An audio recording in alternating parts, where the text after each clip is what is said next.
Now Taxes is 100% free when you file in the TurboTax app if you didn't file with us last year. Oh, yeah? Yeah, just do your own taxes in the app by 2/18. What if I have lots of forms? All good, all 100% free. What if I had 3 jobs? Still 100% free. What if I once saw Bigfoot? That has nothing to do with taxes, so still 100% free.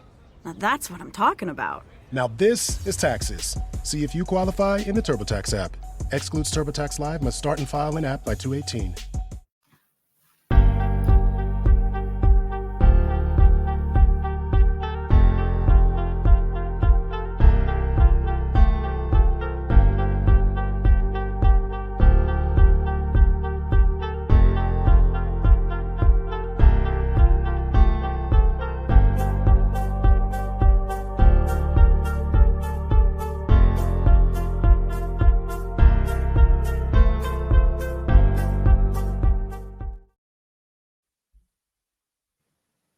Welcome, welcome, welcome. This is Edna White, your host of Keeping It Real on Purpose. And we're here to talk about, we're here to talk to real talk with life coaches today. And our special guest today is Libby. I don't want to mess up her last name, but I'm going to say DeLucien. DeLucien, yeah. DeLucien, I got it. See, I'm getting pretty good. Thank you for being on the show and welcome to Keeping It Real on Purpose. Awesome. I'm happy to be here. Excited. Great. So tell us a little bit about you. I first am a wife. I'm a mother. I have children, 3 kids. I'm married. I live in South Florida and I own a handful of businesses, actually. Okay. I'm a home service business owner. I own 2 softwares and I do coaching as well. I started my first business, the home service business, out of pure necessity, going through an absolute horrible separation, divorce, whatever you want to call it. Yeah. And I needed something to do that was like an extremely low startup. Yeah. And what cheaper to do than I started with organizing people's homes. And then we added cleaning. From there, I saw a gap in the industry. I created my first software. Then I created my second software. Okay. And then I just have so many people. And then I had a mentor, right? And this mentor, she's like, hey, I want to bring coaches on. And she asked me to be one of her first coaches. And that's kind of how I got into the coaching aspect. Okay. And I do right now a lot of coaching in the home service industry.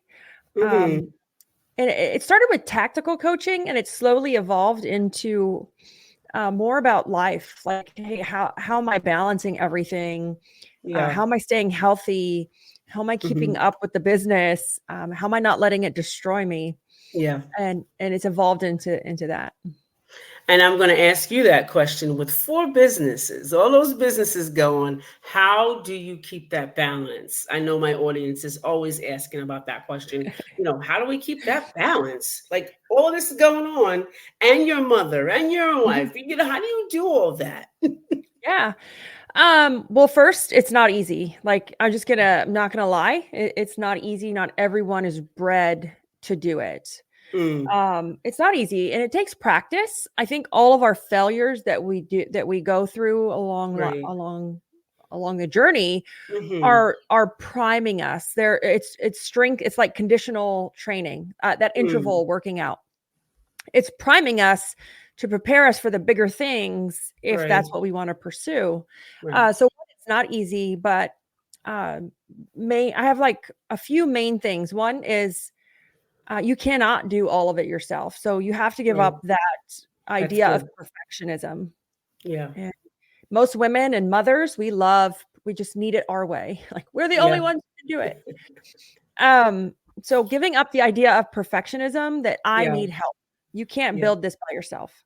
Yeah. So then having great people, asking for help. I think, at least for me as a woman and as a mom, I sucked at asking for help. Yeah. Yeah, I did too. Yeah. But now I'm a total asker. So asking for help. Total asker. The second tip is living a very simple life. Yeah.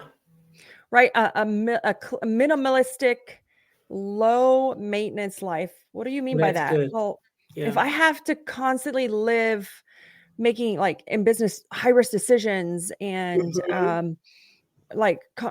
dealing with like important issues, customers, Right. employees, Right.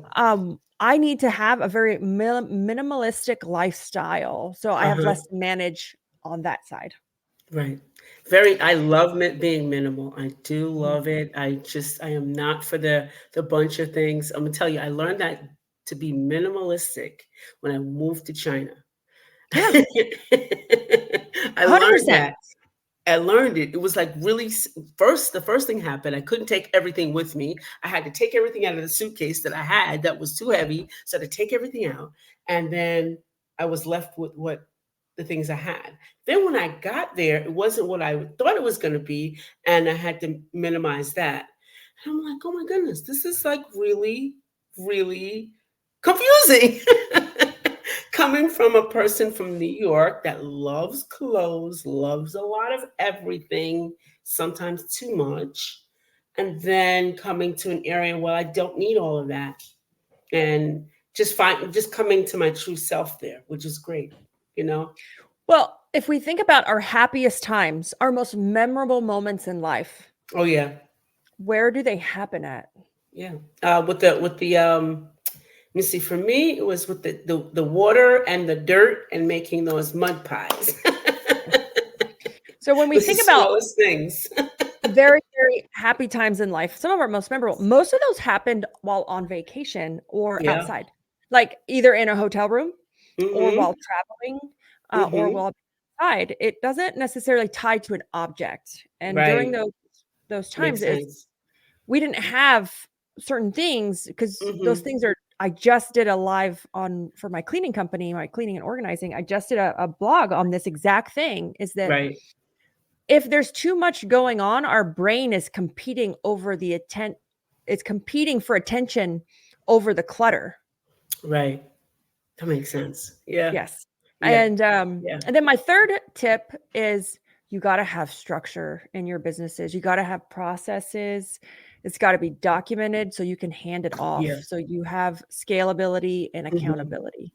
Oh yeah. Systems are always good. I'm telling you, I never, keeping it up. I meet so many of my clients and they all have it up here. I said, where is what you're saying to me? Where is it? Oh, it's in my head. Not a good place to be. Yeah. Because you forget, right? But having a process is so very important. Can you just expound a little bit on that, just for our audience? Expound on how important that step is. The processes. Yes. I'm writing a book on this actually as we Okay. speak. We're in the last stages of writing. It's funny because I have a recruiting software and I get asked to go speak all the time, but no one wants to hear about recruiting. Yeah. I had this one talk I did and it's called the playbooks. Yeah. And everybody asks me can you do the playbook talk? Can you do the playbook talk? And I'm like, yeah, sure. But I thought you asked me here for recruiting. And it's what everybody desires, whether you're an employee, whether you're a business owner, whether you're a parent, a mom, a dad, we all long for structure, right? Yeah. We just love structure. It makes us feel comfortable. Yeah. But the importance of having, we're going to call them playbooks. They could be processes, SOPs, frameworks. There's a little variation between them, but essentially they all kind of achieve the same thing. It creates it's leverage time. You no longer have to answer every single question, right? You've documented it, you've put it down. It also creates scalability. You can now move faster. You can grow faster. If we look at some of the worst and best businesses, it's whoever you're asking, it's subjective, like Starbucks, like McDonald's, TJ Maxx, Ross. You go in these businesses and they have a very, very simple documented processes. Why simple? Right. Well, they're hiring high school kids and college kids to run these multi-billion-dollar conglomerations, and they can do this because they've documented it. And what I find is business owners, even if we document it, we overcomplicate it, way much detail. No one's going to read it.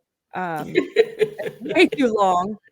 And there's different ways to document things. Okay. Different processes. We have like our more operational tactical playbooks, and we have our management style playbooks where those are a little bit more higher level. And then we have our owner playbook, right? And so just keeping it super, super simple. And a way to start is like the voice recorder on your phone, the notepad on your phone. And then once you have a handful of things out of your head and on a piece of paper, then maybe look for a place to house it. But typically people just run to a software and they're like, oh, I bought Trainual. Now it solved all my problems. No, it didn't, because you still have to document it. So I always say, don't go out and buy anything. It's just like with organizing. Don't go add clutter to your clutter. Yeah. Don't go buy anything. Just start by taking the time to capture it, document it on your phone, on notes, on the memo pad, on the voice recorder. Right. And in your business, what are you documenting? You're saying documenting, but what are you documenting? Well, it depends on your business. Like if you're a coaching business, it's what's your marketing strategy? What does your demo call look like? What is your customer follow-up process? Or your lead follow-up process? How do you conduct a coaching call? Like if you could see the coaching structure I have for coaching calls, it's highly documented. When I get done, everybody's like, you are the most organized coach I've ever had in my life. And I'm like, I need you to get the most out of your call. Like most for your money. And some people love that and some people don't. So it's documenting how you do business so that you can scale your business. Because otherwise, then you just have a job. And when nobody wants a job, nobody wants that job. So if there was one more tip that you can give my audience in this 15 minutes, because you're doing a bang up job on it, I'm telling you, you are getting right to it. Give them one more tip, because I want them to have abundance of information when they get on here. Well, I think my last tip is it starts with you.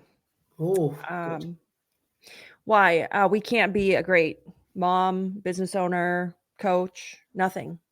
If we're not taking care of ourselves first. And for the longest time, I always thought that was selfish. And I thought that I had to take care of everybody first. So to take care of yourself first, and then your relationship, then your children, then your business. Why do I do them in that order? Because it's me first, my husband or spouse next. My kids follow that, because those kids are going to grow up and have their own lives. And then my business.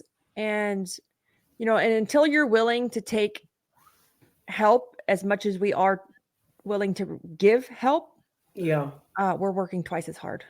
Oh, that's good. That's good. Well, ladies and gentlemen, you heard that. Tell us when your book is coming out, and tell us where we can find it. If you got it got it going on. Let's see it. Let's see it. Actually, you can find it on my a pre-order on my website. My website is LibbyDeLucien.com. I'm the only Libby DeLucien in the world. You'll find me easily. I really am the only Libby DeLucien in the world. So it was easy to get that URL. And social media handles. But we are planning to launch at the end of Q1 next year. So, around March of next year, we just are launching our launch strategy.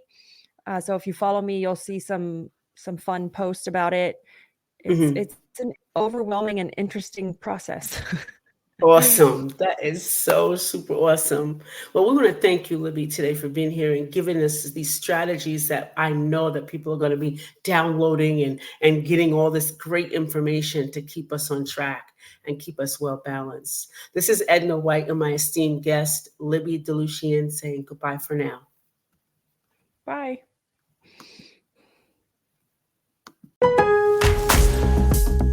Lowe's knows how to help make your Super Bowl 59 party a touchdown.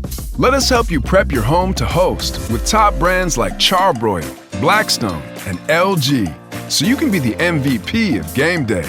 Plus, use the Lowe's app to find what you need for a seamless shopping run. Or huddle up with our Lowe's Red Vest associates to help make all your game time hosting decisions.